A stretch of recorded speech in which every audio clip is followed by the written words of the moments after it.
Hello, it's me back again with another day of Axie Infinity Origins Season 1 Meta-Analysis and Team Highlight. Today, I think it's day 14 already, meaning it's already 2 weeks in.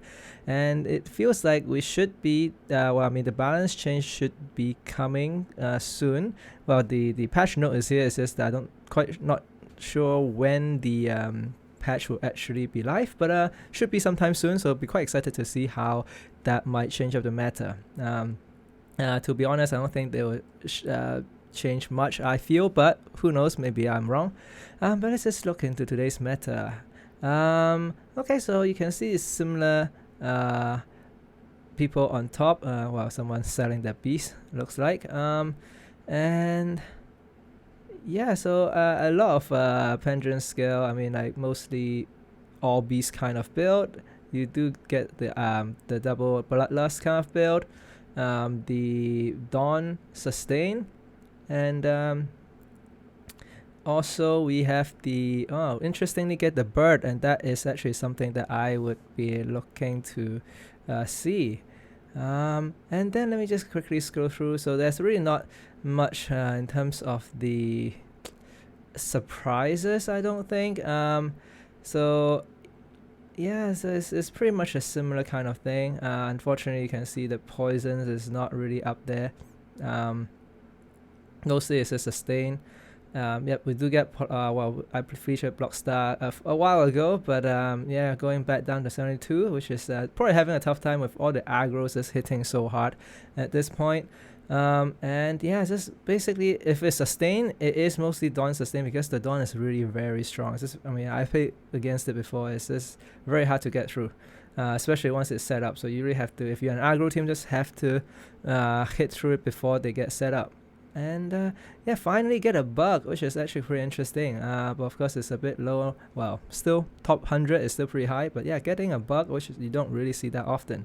Well, I wish I'll be able to see a mech at some point, but probably not anytime soon. Yeah, so okay, so pretty much very similar in terms of the meta as you would expect. And let me just quickly go through the runes and charms as well. And see, and to be honest, I've got a quick look already, and there's really not much change. You can see the prices are going down slightly, I would say, but yeah, it's pretty much the same. Yeah, not sure why these are not showing, but it is it's not much changes, I would say. And for the epic, actually, the leafy pot, I think it's also going down quite a bit. Actually, Sunstamp has stabilized. Moon, interestingly, went down. Master Frenzy, I think, stabilized as well. And oh my goodness, Feather Fan going so low already. Even Gecko Mask is getting pretty low. Interestingly, Bubble Pace still quite high. So you can see which are the ones that are actually the more important ones that people are still buying. Okay, so let me actually jump into yeah, Dani's team, Dani AMG DAO. So playing with two birds, so I just really want to see how it actually works. And yeah, okay, just to double check, right, they did use this team to go on ladder and win quite a bit on challenger. I've actually never seen this tab before. Earnings, not too sure. Oh, okay. This one doesn't matter for me. It's more about looking at the axes. So let's just jump right into the axis and probably start from the front as the pendulum scale. So okay, something to note is there's Raven Static, and pendulum scale, all very strong runes. And this one, little piece, very important. And then the 2 energy kind of beast, with Innocent Lamb on tail. It's Golda as well, but interestingly, actually not much in terms of, you know, like anything special, I feel. So this is a very standard team, so I'm not too sure how this actually functions. Is yeah, this is a very, I feel like a very standard team, and this one doesn't even get to Fury mode, I don't think. So getting a Bleak could be interesting. So a pretty standard beast with 2 energy, that's pretty good. And then the mid is a Mavis. Let me just double check, they did use this team, right, to yeah, go up. So yeah, that's what I'm trying to think. Yeah, maybe sometimes you just use an ordinary team and it works. Of course, this one does have the 2 double AoE with well, very strong, the Doubt and the Vulnerable from Grandma's Fan and Tri-Feather. Getting the weak is interesting, but you can see, right, that the cards are actually not very synergistic in that sense. You only have one little owl, you usually want multiple. Getting the Mavis sometimes could be a bit weak as well, especially against the AoE opponents. Eggshell is pretty good to divert some attacks. They're pretty standard so far, and another Mavis. Strong attacks with Hungry Bird. Probably Feather Fan might be the defining factor, I'm not too sure. It does grant Feather, and with a lot of strong attacks that might be able to deal with opponent, but it really feels like a very standard team. So meaning you do see this in probably even Tiger, right? Nothing too special. It's just 3 decent Axies, which I assume even on the marketplace can be found relatively cheap. Okay, maybe not this one. This one but probably quite expensive with the combination of Little Peace, Innocent Lamb, and Corontel. But for the rest of these, of course, I haven't checked the market price, but it looks pretty, standard. So let's actually see how it functions. Okay, alright, let me just pause it here for now, and let's just check out the actual Runes and Charms app. So Vitality, as you would expect, all over. And also you can see it's actually all Beast cards here, all Burst card here as well, so it's relatively easy to find. That's why I say it's a pretty standard team. Not the best of Runes and Charms as well. I'm not too sure how this actually works. But they are a challenger using this team, so must be doing something right. Of course, okay, getting pretty good charms here. I think it's just increasing the attacks because the HP is pretty low. Okay, so let's just start. And actually, let's just look at the opponent's team. The opponent's is a Leafy team, which I kind of highlighted, and I am actually playing a Leafy team now as well, which is pretty interesting. Do get 2 pots. So these are very important in getting to the leaves, because you can see the opponent actually relying on these pots to get the leaf stacks, but no clover. Okay, so and then so 4 pots. Yes, so 4 pots, very very important to get those pots. And then you can see it's also all plants cards, so it's actually not that expensive. Actually, wow, 6 pots. I'm not too sure if that's necessary, but wow, running 6 of these leaf pots allows the opponent to get to a lot of stacks. So let's just see how this one goes. Okay, so first turn pretty good with the Feathers Fan. I think this is probably one of the key is to getting the feather, and then of course once you do a strong attack it can deal quite a bit of damage. For opponent, unfortunately getting the 2 leafies, I know how it goes, because you do want to get the leaf stacks up before you draw the leafy, but unfortunately for the opponent didn't draw the right way. But opponents does have a lot of ways to get the leaf stacks up. Interestingly, using only for 1 stack, I'm not too sure. Should have definitely done this first before using it. So now you're kind of like not really dealing as much damage. So I'm not too sure about that play by the opponent. But they are at challenger level, so I assume that they should know what they're doing. Okay, so this turn is a pretty easy turn, just play everything. Okay. So nearly knock out the back, right? So is this really just a standard team with like, missing out 1 is a bit tough, but sometimes that's what it is. But is this okay hitting opponent hard with like little peas and things? So it's nothing like, it's not like some combos basically. It's really just a very fair kind of team, I feel. And the opponents as well, because they're not really getting the stacks up. I'm not sure why it didn't I guess it didn't get to the card. Oops, sorry. So with the Grandma's Fan, okay, I think that is basically how this team functions. It's just getting vulnerable and then hitting strong attacks. Now I think the opponent is already pretty much behind, and without much stacks, and of course a bit unlucky in the sense that the opponent did draw the leafies a lot earlier. Should use the heal to get the stacks. Alright, yep. So now if the opponents get to the leafy, it could be pretty interesting, but still probably not enough damage, I feel. Okay, so gonna go for the Feathers Fan, all hitting into this.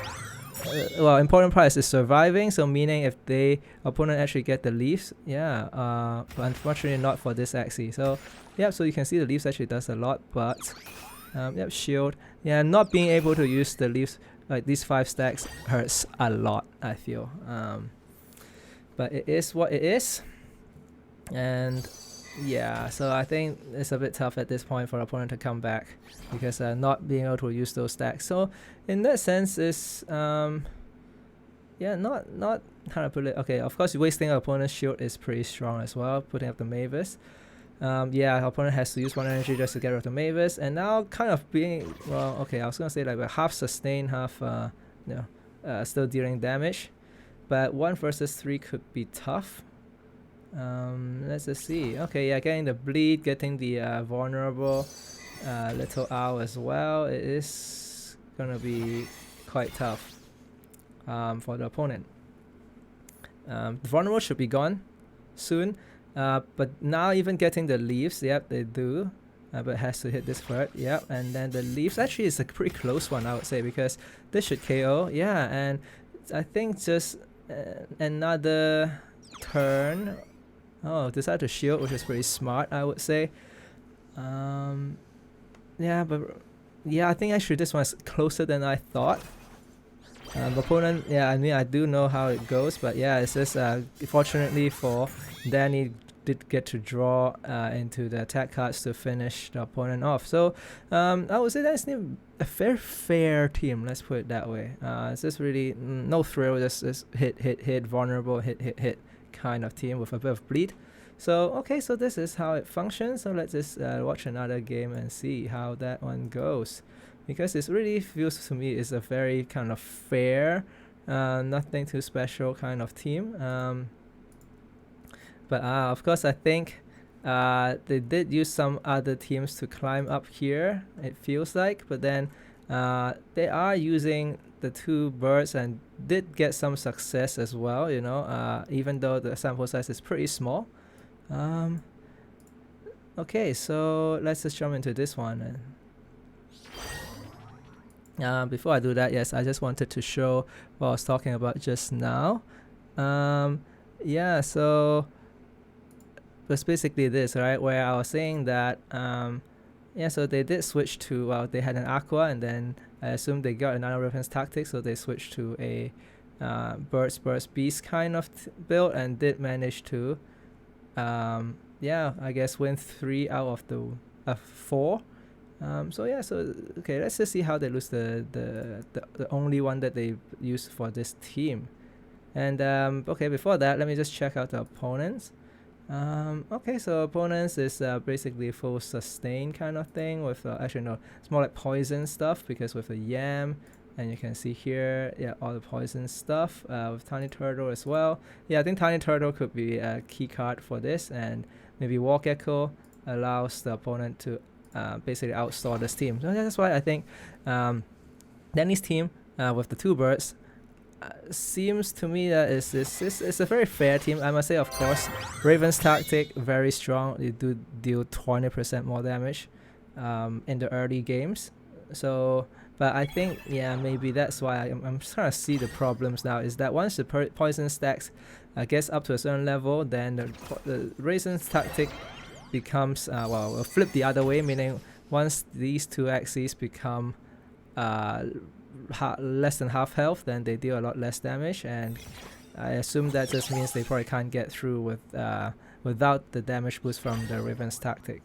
But well, very close in getting the front down already, which is pretty strong. Yep, so unfortunately needed basically 2 attacks to get through the front, but not much they can do anyway, just put up a Mavis, I would assume. Yep, so pretty standard term.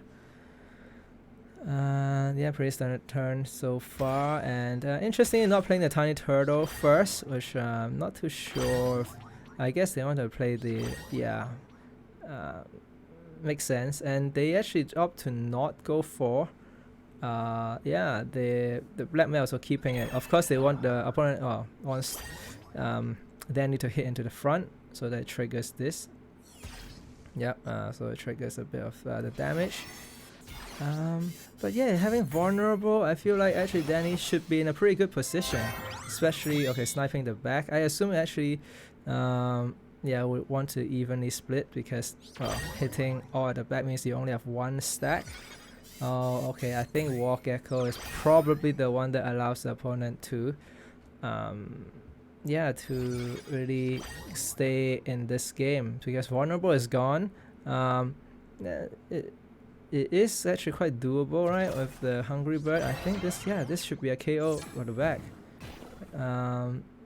Yeah, unless maybe they miscalculated, is it? This does get a KO. So, how does the opponent actually survive this? So let's see. I think the shield, I would assume. Okay, so yeah, but I think this is a very strong rune in this case, right? Taking less damage based on the poison stack, but getting a vulnerable sort of negates this rune. So in a way, I feel like it is a very close one. But of course now, poison stack is really quite high, and I feel like could even be a draw kind of thing. But oh, okay, tiny turtle, very strong. So unfortunately, the opponent. I see. So actually no, right? Because these two will go down, and you should only get the card from the back, and it just looks like didn't get the nicest of draw. Yeah. So if Dani get a much better draw, it could have been over. Oh, that's why I was like, how did the opponent survive? But yeah, surviving at 5, so very close one.